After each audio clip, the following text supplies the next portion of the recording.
listeners, and welcome back to the channel. I'm Matthew, the man with a hat who reads. And today we are talking about the month to come. This is my April TBR video. We are coming off a month that has been semi-disappointing, semi-not disappointing. It's kind of weird. It was a weird month, and I think a lot of people were kind of dealing with slumps and burnouts and all sorts of fun stuff like that in March.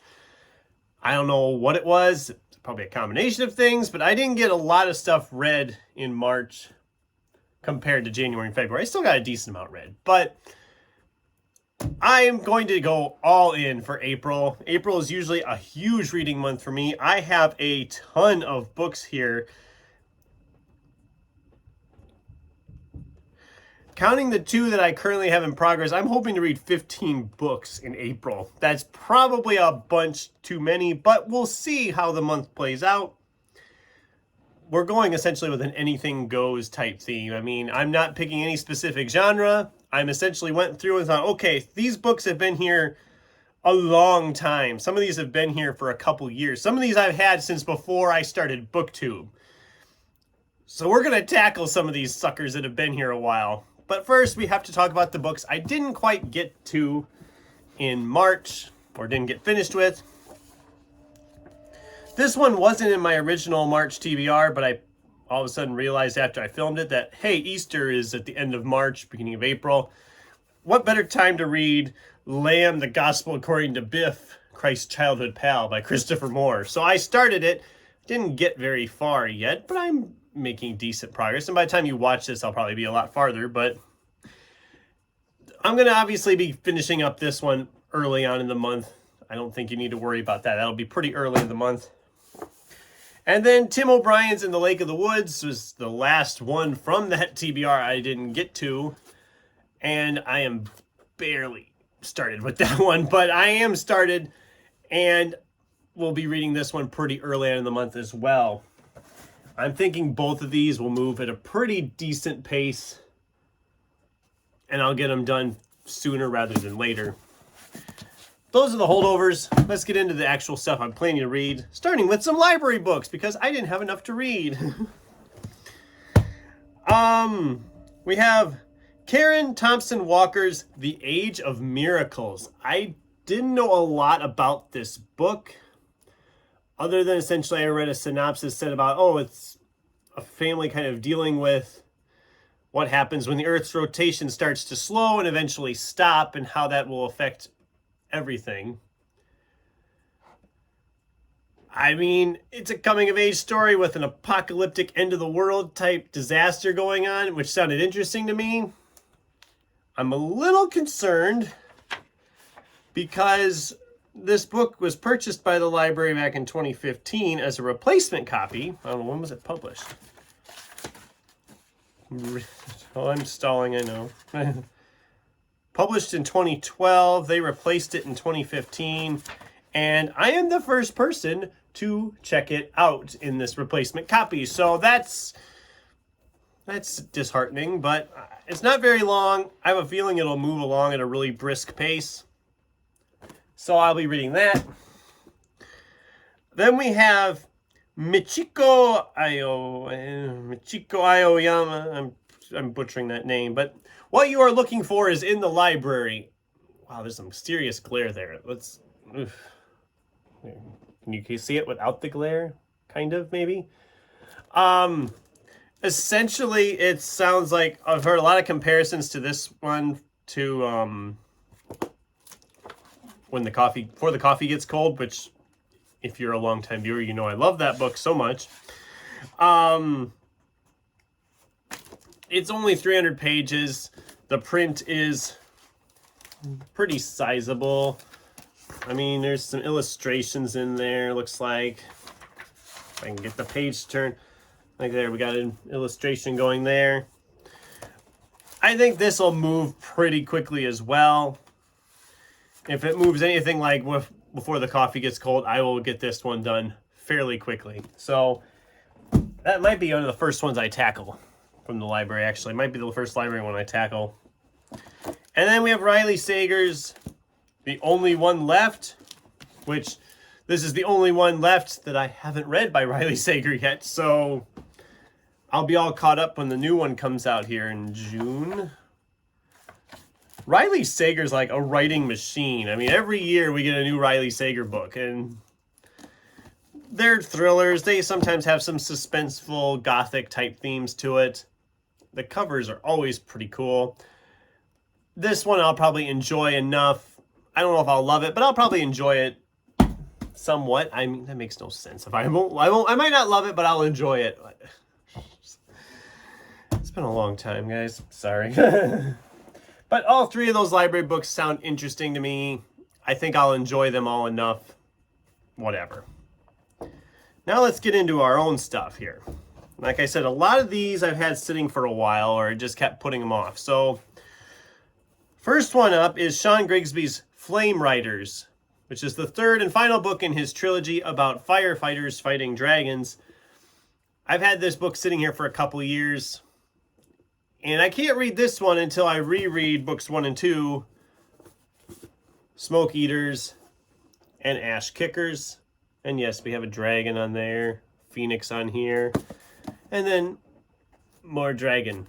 So I'll be rereading the first two and then reading the third one for the first time to wrap up that whole series. I'm excited for this. I loved the first two when I read them a few years ago. And so I'm excited for that third book and getting that series off the list. Then we have a James Rollins novel called Amazonia. I've had this book sitting here for over a year, but it's been published a lot longer than that, and I just never picked up a copy. This is one of the last of the old James Rollins books I haven't read. Actually, is the last of the old James Rollins books I haven't read. Copyright 2002, so it's not new by any means, but it'll be a fun adventure novel. I have some ideas what I can do for a review video for this when I get that far. I think this one will move pretty quickly as well. James Rollins is usually a pretty quick read for me. I'll get to that pretty early in the month. This book has been sitting here for a long, long, long time. I honestly don't know how long it's been sitting here at this point. It's about 400 pages. It's a nonfiction memoir type book. Published in 2004. And this is the movie tie-in edition of it. But this is 127 Hours Between a Rock and a Hard Place by Aaron Ralston.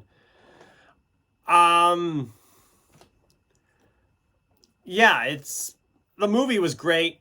The story is so fascinating about Aaron, who was a rock climber, and he ends up getting pinned by a boulder by himself out in the middle of nowhere and ends up having to cut his hand/arm off with a pocket knife so he can get out of there. I mean, the movie is unsettling when some of that is happening. The book will probably be more so. I'm excited to read this one finally. It's been sitting here a long time.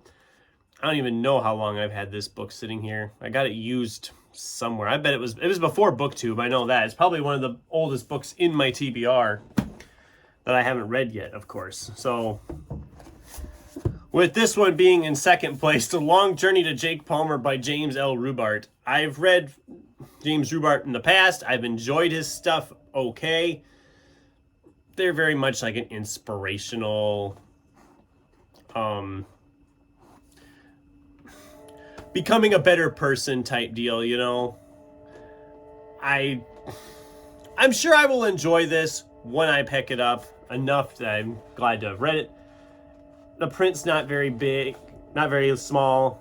It's less than 400 pages. It'll probably move pretty quick.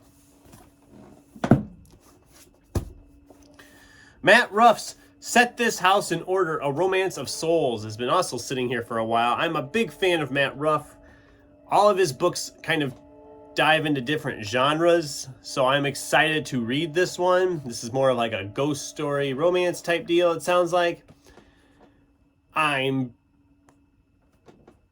excited. I'm excited to try another Matt Ruff, and I have a couple Matt Ruffs sitting here. This cover is so kind of creepy and gothic, and I don't know.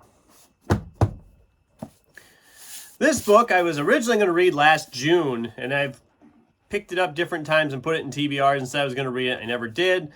And knowing my luck, I won't get to it this month either, but we're going to try anyway with Nicholas Eames' Bloody Rose. This is the sequel to Kings of the Wild, a book that I had in my top 10 back in 2022. So I've been wanting to read this one for a while. It's probably the thickest one in the TBR. Hopefully I'll get to this month so I can put this as a completed series as of now as well. There's talk about a third one. Anybody hear anything? There's supposed to be a third book in this series. I don't know. Matt Haig's The Possession of Mr. Cave. Another one I've been wanting to pick up. It hasn't been sitting here as long as some of these other ones, but Matt Haig is an author I absolutely adore, so I can't wait to tackle this one, of course. It's not overly thick. I think it's like 250 pages, so it'll probably move pretty quickly. And like I said, I've enjoyed Matt Haig's stuff a lot in the past. I don't see this one being any different. He is still a perfect author. First star reading score for me. Every book I've read by him has been a 5-star. We'll see if that trend continues with The Possession of Mr. Cave. And the last one has also been sitting here for a while. This is a Stephen King book from a Buick 8. This is a shorter one for him because a lot of his are a lot thicker, you know, but I have been wanting to tackle this one at some point. It's been sitting here. It'll be 2 years this July. So it's been here a while. And that was one of my main goals this year. Is not necessarily a read what you own challenge, but a read what you've owned the longest challenge. So that's kind of what I'm working on this month with all of these. I've had a lot of these books sitting here for a while. It'll be nice to get them read and maybe get them out of here. We'll see, I guess. Depends on how much I love them. But that's the TBR for April 2024. It's a lot. There's a lot there to tackle. I'm not sure if I'll get to everything, but we'll see. And I guess we'll find out in a month if I did. So what did you guys think? Have you read any of these? Did you love any of these? Are there any of them I should prioritize this month over others? I'd love to hear from you in the comments down below, as well as what you are most excited to pick up here for your reading in April. In the meantime, thanks for watching, and until next time, keep turning pages.